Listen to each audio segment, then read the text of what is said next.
तो देखो, सबसे पहले तो आपकी जो केमिस्ट्री है उसके 3 पार्ट होते हैं। आपकी फिजिकल केमिस्ट्री है, ऑर्गेनिक केमिस्ट्री और इनऑर्गेनिक केमिस्ट्री। जो आपका अभी जेईई मेंस का जो फर्स्ट अटेम्प्ट हुआ था उसमें आपकी फिजिकल केमिस्ट्री कुछ शिफ्ट में ज्यादा पूछी गई थी, कुछ शिफ्ट में ऑर्गेनिक केमिस्ट्री जो है वो ज्यादा पूछी गई थी, और इनऑर्गेनिक केमिस्ट्री का वेटेज जो है वो थोड़ा सा कम था और होना भी चाहिए, क्योंकि फिजिकल केमिस्ट्री में आपके टोटल 8 चैप्टर हैं, ऑर्गेनिक केमिस्ट्री में एनसीईआरटी के अकॉर्डिंग आपके 8 चैप्टर हैं, और इनऑर्गेनिक केमिस्ट्री में अब आपके केवल 5 चैप्टर्स मेंशन है, बाकी आपके डिलीट हो चुके हैं। लेकिन 5 चैप्टर जो हैं उनसे भी आपके 6 से 7 या 8 क्वेश्चंस आने की प्रोबेबिलिटी है। और ये जो क्वेश्चंस होंगे ये पूरे पेपर में फिजिक्स, केमिस्ट्री और मैथ्स के तीनों सब्जेक्ट में जितने भी सेक्शन है आपके, सारे सेक्शन में सबसे इजी जो सेक्शन रहेगा वो आपका इनऑर्गेनिक रहेगा। यदि आपने इनऑर्गेनिक पढ़ रखी है, विद इन 30 सेकेंड्स आप एक इनऑर्गेनिक का क्वेश्चन जो है वो सॉल्व कर लोगे और आपके +4 मार्क्स जो हैं वो आ रहे होंगे। सबसे कम टाइम भी लगता है और पेपर में सबसे जल्दी नंबर भी इनऑर्गेनिक केमिस्ट्री देती है। तो सबसे पहले मैं आपको इनऑर्गेनिक केमिस्ट्री की ही स्ट्रैटेजी बता रहा हूं। आप सारी इनऑर्गेनिक केमिस्ट्री को 2 दिन में कंप्लीट कर सकते हैं और यहां से आप 25 से 30 नंबर जो है वो डेफिनेटली ला सकते हैं। कैसे करना है? सबसे पहले तो आपको 2 पार्ट्स में डिवाइड कर लेना है। आपके जो 2 चैप्टर्स है, केमिकल बॉन्डिंग और कोऑर्डिनेशन कंपाउंड, एक्चुअली में ये 2 चैप्टर्स नहीं है, ये आपका एक ही चैप्टर है और दैट इज बॉन्डिंग। इसमें आपकी सारी बॉन्डिंग से रिलेटेड बात होती है, जैसे सारी थ्योरीज आप पढ़ते हो, जितने भी साइंटिस्ट ने कोवेलेंट बॉन्ड, आयनिक बॉन्ड और कोऑर्डिनेट बॉन्ड्स के लिए थ्योरीज दी हुई हैं, वो सारी थ्योरीज आप यहाँ पे पढ़ते हो। तो ये 2 चैप्टर्स आपके अलग हो जाएंगे, काफी इंपॉर्टेंट होती हैं, बड़े बड़े चैप्टर्स हैं। और बाकी की ये जो 3 चैप्टर्स हैं जिसमें periodic table, P block and DNF block है, ये काफी छोटे छोटे हैं। पहले पी ब्लॉक बड़ा था लेकिन अब बहुत ज्यादा डिलीट हो चुका है। तो आप 2 पार्ट्स में डिवाइड करो। सबसे पहले आपको केमिकल बॉन्डिंग करनी है और कोऑर्डिनेशन कंपाउंड करनी है। ये दोनों जो चैप्टर्स हैं इसमें आप नोट्स का यूज करो। नोट्स मैंने ऑलरेडी आप लोगों को दे दिए हैं, ड्राइव पे अपलोडेड है। जिन जिन ने ड्राइव बाय की थी आपको बहुत अच्छे शॉर्ट नोट्स भी मिल जाएंगे, और केमिकल बॉन्डिंग और कोऑर्डिनेशन कंपाउंड के इतने बेहतरीन मैंने लॉन्ग नोट्स दिए हैं उसके अंदर, आप काफी अच्छे से उनको रिवाइज कर सकते हो। जिनने बाय नहीं किया है आप 9-10 में बाय कर सकते हो, लिंक डिस्क्रिप्शन में है। और आपको रिवीजन लेक्चर्स देखना है जेईई ब्रीफ चैनल पे। साक्षी बोरा मैम को ही अभी फॉलो करो, क्योंकि उन्होंने अच्छे अच्छे वन शॉट्स भी डाल रखे हैं, आईआईटी रुड़की से पास आउट है, और साथ ही में आपको जेईई ब्रीफ के कुछ रिवीजन लेक्चर्स भी मिल जाएंगे जिनकी ड्यूरेशन 2 घंटे 3 घंटे है, और जो कि अभी बिल्कुल आपके टाइम के अकॉर्डिंग फिट बैठते हैं। आपको लास्ट 3 साल के पीवाईक्यूज करने हैं। इनऑर्गेनिक केमिस्ट्री है, अभी भी यदि 3 साल के पीवाईक्यूज करने जाओगे आप 3 घंटे के अंदर अंदर खत्म कर दोगे। और ये दोनों जो चैप्टर्स है, केमिकल बॉन्डिंग और कोऑर्डिनेशन, आप 1 दिन में कंप्लीट कर लो। आप यदि 14 आवर्स पढ़ते हो या 15 घंटे पढ़ते हो तो केमिकल बॉन्डिंग आप 8 घंटे में खत्म कर सकते हो, थोड़ा सा बड़ा चैप्टर है, और जो कोऑर्डिनेशन है आप 7 घंटे में खत्म कर दो, और एक ही दिन में ये दोनों चैप्टर्स खत्म कर दो। कैसे करना है मैंने बता दिया है। एंड इसके बाद ये जो पीरियोडिक टेबल है काफी छोटा चैप्टर है, आप केवल नोट से पढ़ लेना जो मैंने दिए थे। नोट से यदि आप पढ़ोगे 3 घंटे के अंदर अंदर आप विद प्रैक्टिस खत्म कर दोगे। 2023 एंड 24 के पीवाईक्यूज आप 1 घंटे में कर लोगे। आप 2 घंटे में इसकी थ्योरी और 1 घंटे में प्रैक्टिस करके 3 घंटे के अंदर अंदर पीरियोडिक टेबल पूरा खत्म कर लोगे। एंड इसके बाद पी ब्लॉक थोड़ा सा बड़ा मान सकते हो, लेकिन डिलीटेड टॉपिक के अकॉर्डिंग करना, और मैंने इसको 7 घंटे का टाइम दिया है। और जो डीएनएफ ब्लॉक है इसको आप 5 घंटे के अंदर अंदर कर सकते हो, इसको भी डिलीटेड टॉपिक के अकॉर्डिंग करना। तो ये जो है ये 3 चैप्टर्स है, ये आप तीनों के तीनों 1 दिन के अंदर कंप्लीट कर सकते हो। 3 घंटे, 7 घंटे और 5 घंटे में। मतलब पूरी जो इनऑर्गेनिक केमिस्ट्री है जहां से आपके 25 मार्क्स के एटलीस्ट क्वेश्चंस आने वाले हैं, आप पूरी की पूरी जो इनऑर्गेनिक केमिस्ट्री है कंप्लीट कर सकते हो और 25 नंबर तक ला सकते हो अपने पेपर में। इनऑर्गेनिक आपको करना है, छोड़ना कुछ भी नहीं है। सॉल्ट एनालिसिस मैंने यहाँ पे ऐड नहीं किया है। जिन जिन बच्चों ने पहले पढ़ा है केवल वही पढ़ें। अब नए तरीके से यदि आप उसको पढ़ोगे तो उसको याद करने में, उसको रटने में काफी ज्यादा टाइम लगता है, इसलिए सॉल्ट एनालिसिस को मैंने यहाँ पे ऐड नहीं किया है। इनऑर्गेनिक के ये 5 चैप्टर्स आपको कुछ भी हो जाए नहीं छोड़ना है। अच्छा, वीडियो में आगे बढ़ने से पहले देखो यार, जेईई एक बहुत ही बड़ा कॉम्पिटेटिव एग्जाम है। नंबर ऑफ सीट्स आपकी काफी कम है, लेकिन जो नंबर ऑफ कैंडिडेट्स अपीयर्ड है वो बहुत ज्यादा होते हैं। तो हो सकता है बहुत ज्यादा मेहनत करने के बावजूद आपका सिलेक्शन ना हो, लेकिन आपको परेशान होने की जरूरत नहीं है। इस वीडियो में मैं आपको एक ऐसे कॉलेज के बारे में बताने वाला हूं जिसका जो प्लेसमेंट रिकॉर्ड है वो बेटर है। उस कॉलेज का नाम है NXT wave institute of advance technologies, NIAT। एक न्यू जनरेशन कॉलेज है। इस कॉलेज में आपको मशीन लर्निंग और डेटा साइंस जैसे कोर्सेज जिनकी डिमांड आज सबसे ज्यादा है इंडस्ट्रीज में, ऐसे कोर्सेज में आपको 4 ईयर बीटेक डिग्री जो है वो प्रोवाइड कराई जाती है। आपको यहाँ पे जो क्लासरूम्स देखने को मिलेंगे वो न्यू एज क्लासरूम्स होंगे, मतलब डिजिटल इंटरेक्टिव एनवायरमेंट होगा क्लासरूम्स के अंदर। सबसे इंपॉर्टेंट, स्टूडेंट्स के प्रैक्टिकल नॉलेज पे बहुत ज्यादा जोर दिया जाता है। आपके जो रियल वर्ल्ड प्रोजेक्ट्स है, जैसे आपका व्हाट्सएप हो गया, अमेजन हो गया, बिल्कुल ऐसे सिमिलर प्रोजेक्ट्स पे बच्चों को बनाने पर जोर दिया जाता है। और जो NIAT है ये आपकी जयपुर और दिल्ली में लोकेटेड है, जो कि अपने आप में वो बहुत बड़ी सिटीज है। इस कॉलेज में एडमिशन लेने के लिए आपको एक एंट्रेंस एग्जाम देना पड़ेगा और इस एंट्रेंस एग्जाम की रजिस्ट्रेशन की जो लास्ट डेट है वो आपकी 30 मार्च है। लिंक मैंने डिस्क्रिप्शन में दे रखी है। यदि आप एडमिशन लेते हो तो आपको फर्स्ट ईयर में 100% तक की स्कॉलरशिप मिल सकती है। लिंक डिस्क्रिप्शन में आप जाके जरूर चेक करो। अब चलो वीडियो में आगे बढ़ते हैं। अब इसके बाद बात करते हैं सबसे इंपॉर्टेंट सेक्शन की, क्योंकि आपका जो फर्स्ट अटेम्प्ट था उसमें फिजिकल केमिस्ट्री बहुत ज्यादा स्कोरिंग थी। तो फिजिकल केमिस्ट्री को भी आप 2 दिन के अंदर पूरी मास्टर कर सकते हो। 2 दिन के अंदर कैसे, मैं आपको डिटेल में एक्सप्लेन कर रहा हूं। देखो सबसे पहले तो आपके फिजिकल केमिस्ट्री में टोटल 8 चैप्टर जो है वो मेंशन है। कौन कौन से 8 chapter? Mole concept, structure of atom, redox reaction, solutions electrochemistry, thermodynamics, equilibrium जिसमें केमिकल इक्विलिब्रियम है एंड आयनिक इक्विलिब्रियम है, एंड लास्ट में केमिकल काइनेटिक्स। तो आप इसको 2 दिन में कैसे कर सकते हैं, थोड़ा सा समझने की कोशिश करते हैं। सबसे पहले तो आपके पास ये जो 3 चैप्टर्स हैं, mole concept, structure of atom and redox reactions, पहले आप इन 3 चैप्टर्स को ध्यान से देखो। मोल कॉन्सेप्ट आपका क्लास 11th का पहला चैप्टर होता है और ये फिजिकल में मोस्टली देखोगे तो हर जगह यूज होता है। इवन जब आप ऑर्गेनिक पढ़ोगे, स्पेशली जेईई एडवांस के लिए, तो मोल कॉन्सेप्ट हर एक चैप्टर में कहीं ना कहीं क्वेश्चंस के थ्रू क्वेश्चंस में वो यूज कर ही लेते हैं।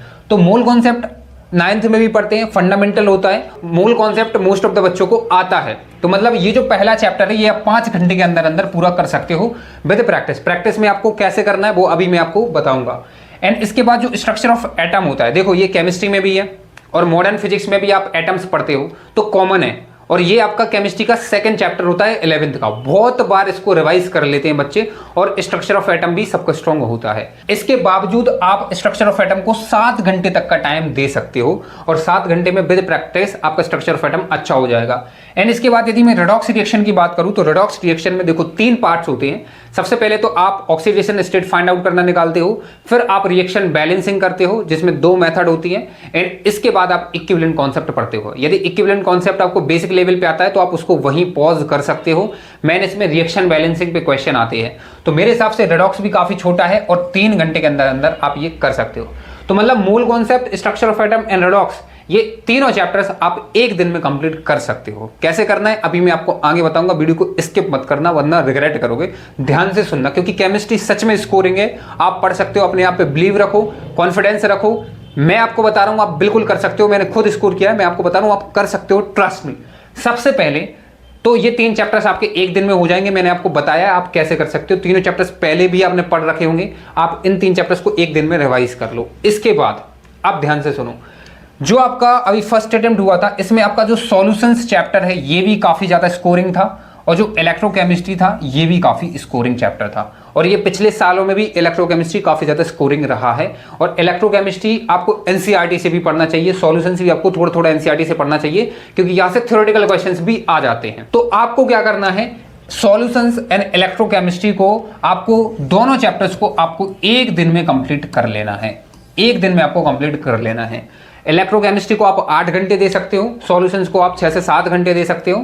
यदि आप 14 घंटे पढ़ते हो तो दोनों चैप्टर्स आपके 1 दिन में कंप्लीट हो जाएंगे। अभी तक मैंने कोई भी इम्प्रैक्टिकल बात नहीं की है, सारी चीजें प्रैक्टिकली पॉसिबल मैंने बताया हुआ है। अब बात करते हैं केमिस्ट्री के सबसे बड़े चैप्टर्स की, जिसमें आपका सबसे बड़ा जो चैप्टर एक इक्विलिब्रियम आ जाता है, जिसमें आयनिक है वो टफ भी होता है, और आपका थर्मोडायनेमिक्स ये भी कहीं ना कहीं एक बड़ा सेक्शन है, क्योंकि इसमें आपकी थर्मोकेमिस्ट्री भी इंक्लूडेड है। तो जिन बच्चों ने अभी तक इक्विलिब्रियम नहीं पढ़ा है, थर्मोडायनेमिक्स नहीं पढ़ा है, आप दोनों चैप्टर छोड़ दो।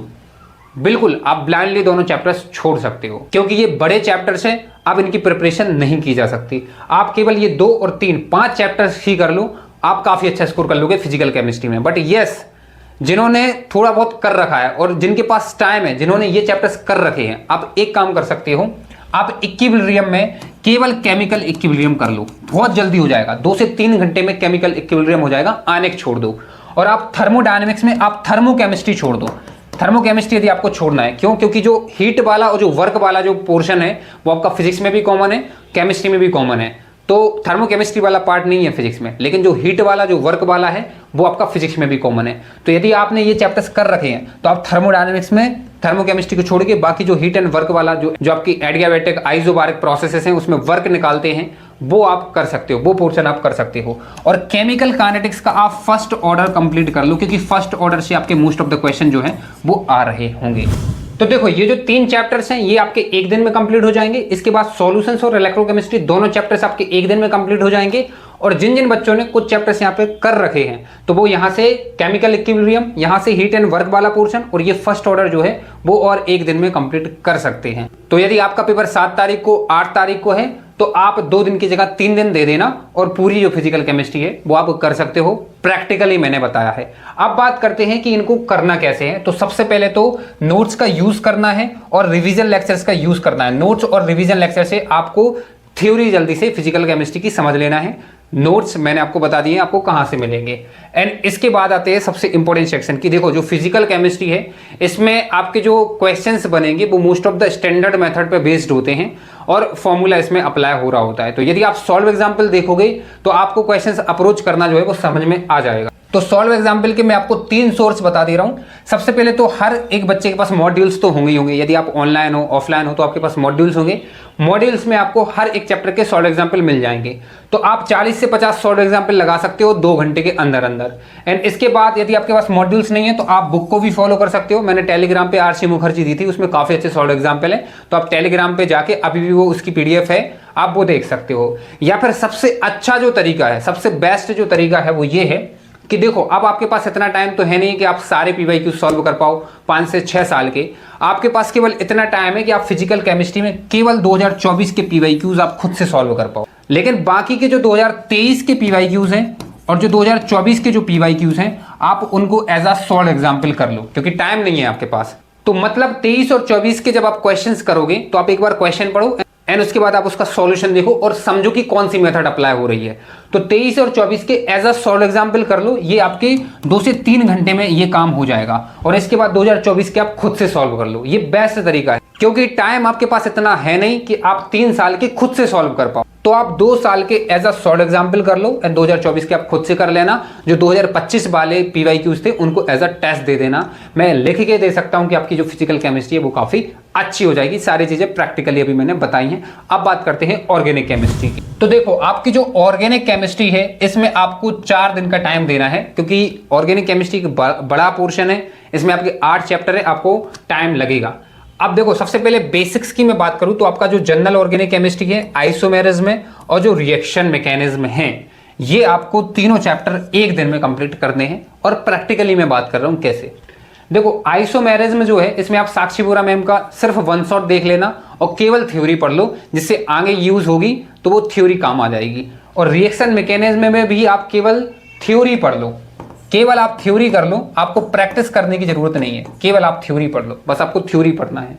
लेकिन जो जीओसी है इसमें आपको थ्योरी से ज्यादा प्रैक्टिस पे फोकस करना है। तो ये काम आप एक दिन में कर सकते हो। आप जीओसी का एक रिवीजन लेक्चर देख के प्रैक्टिस कर लो। प्रैक्टिस में आप 3 साल के पीवाईक्यूज करना, क्योंकि जीओसी काफी ज्यादा इंपॉर्टेंट होता है। और आइसोमेरिज्म में केवल थ्योरी, मतलब एक आपको बस रिवीजन लेक्चर देखना है और समझना है, जिससे आगे यूज होगा तो वो आप पर बन जाएगा। और जो रिएक्शन मैकेनिज्म है इसमें भी केवल थ्योरी, एक रिवीजन लेक्चर देखना है, जिससे आगे यूज होगा तो वो आप समझ लोगे। यहाँ पे प्रैक्टिस में टाइम नहीं जाएगा, पूरा जो टाइम है वो आपको जीओसी को देना है। मतलब दिन का जो 80% पोर्शन है वो आपका जीओसी में चला जाएगा, जिसमें लास्ट के 3 साल के पीवाईक्यूज आपको करने हैं। तो एक दिन में आपका ये काम हो गया। अब बाकी जो आपके पास 3 दिन बच रहे हैं उनमें आपको क्या क्या करना है। इन 3 दिन में आपको हाइड्रोकार्बन्स और जो हेलोअल्किन एंड हेलोअरीन्स है ये आपको एक दिन में कंप्लीट करना है। कैसे करोगे? साक्षी बोरा मैम के रिवीजन लेक्चर्स देखना है, मैं आपको डिस्क्रिप्शन में दे दूंगा।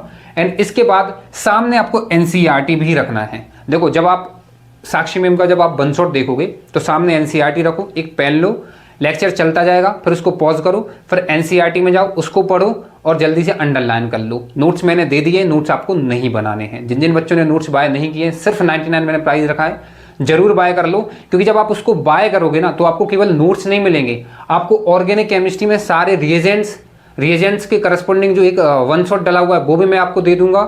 साथ ही में आपको सारी जो केमिकल रिएक्शंस हैं वो एक साथ मिल जाएंगी सारे चैप्टर्स की। साथ ही में आपको जितनी भी नेमिंग रिएक्शंस है वो मैं आपको दे दूंगा। आपको long notes, short notes, physics, chemistry और मैथ्स के सारे। और आपके पास अभी 15 दिन है, जिन जिन बच्चों के पास 14 दिन, 13 से 14 दिन है, जिनका पेपर 7 तारीख और 8 तारीख को है, उनके लिए आपको 12 डेज का भी प्लानर मिल जाएगा और आपका 10 डेज का भी प्लानर मिल जाएगा। उस टाइप पे सारी चीजें अपलोडेड है, आप देख भी सकते हो। तो सिर्फ 99 मैंने प्राइस रखा है, आपको डेफिनेटली बाय करना चाहिए। तो देखो साक्षी बोरा मैम का रिवीजन लेक्चर देखना है एंड इसके बाद जो है आपको एनसीईआरटी जो है वो पढ़नी है, साथ साथ दोनों काम होते जाएंगे। इसके बाद आपको 2024 के PYQ सॉल्व करना है मेंस के। ज़्यादा तो आप कर नहीं पाओगे, आपके पास टाइम है नहीं, तो रिवीजन लेक्चर्स देखना है, NCERT साथ में चलेगा, नोट्स दे दिए वहाँ से पढ़ना है, और 2024 के आपके PYQs होते जाएंगे। तो सेम आपको अल्कोहल, ईथर्स और फिनॉल्स करना है। इसके साथ मैंने बायोमोलिक्यूल्स जो कि छोटा चैप्टर है, तो एक बड़ा और एक छोटा, ये दोनों आपको एक दिन में करने हैं। और जो कार्बोनिल कंपाउंड्स है, मतलब जो अल्डिहाइड कीटोन वाला जो पोर्शन है वो, और अमाइंस एक छोटा है, दोनों को क्लब कर दिया है, ये आपको एक दिन में करने हैं। तो 3 दिन में ये हो जाएगा और एक दिन में आपके बेसिक्स। तो 4 दिन में आपकी सारी ऑर्गेनिक केमिस्ट्री जो है वो हो जाएगी। तो 4 2 6 2 8 दिन यदि आप दोगे तो केमिस्ट्री में आपका डेफिनेटली काफी अच्छा स्कोर आ जाएगा। तो ये आज की केमिस्ट्री की स्ट्रैटेजी वीडियो थी। आई होप आपको पसंद आई होगी। पसंद आई होगी तो वीडियो को लाइक जरूर करना और चैनल को सब्सक्राइब कर लेना। Thank you for watching.